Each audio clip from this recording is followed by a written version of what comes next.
சேலம் மாவட்டம் சங்ககிரி தேவவண்ணங்கவுண்டனூர் பகுதியைச் சேர்ந்த பெண் விவசாயி ஒருவர் நிலத்தடி நீர் பற்றாக்குறைக்கு மாற்று தீர்வாக 3 ஏக்கர் நிலத்தில் ஈச்சமர சாகுபடி செய்து அசத்தியுள்ளார்.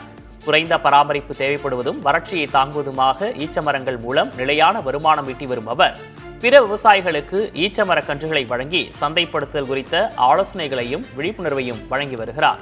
நிலத்தடி நீர் குறைந்து வரும் சூழலில் வறட்சியை எதிர்கொள்ள இவரது இந்த மாற்றுப்பயிர் சாகுபடி முயற்சி மற்ற விவசாயிகளுக்கு சிறந்த முன்னுதாரணமாக அமைந்துள்ளது. 2 ஏக்கர் 3 ஏக்கரில் வச்சுருந்தோம். 200 மரம் வச்சுருக்கோம். 4 வருஷத்துக்கு அப்புறம் நல்ல விளைச்சல் கொடுத்துருக்குதுங்க. எங்களுக்கும் ஒரு சந்தோஷம் தான். இப்போ இந்த சுற்று பகுதியில் சில்லறையாகவும் வந்து வாங்கிக்கிறாங்க, சின்ன சின்ன வியாபாரிகளும் வந்து வாங்கிக்கிறாங்க. எல்லாம் இந்த தண்ணி பற்றாக்குறைக்கு இந்த மரம் வச்சு எல்லோரும் வருமானம் பார்க்கணுன்றது எங்களோட சந்தோஷம்.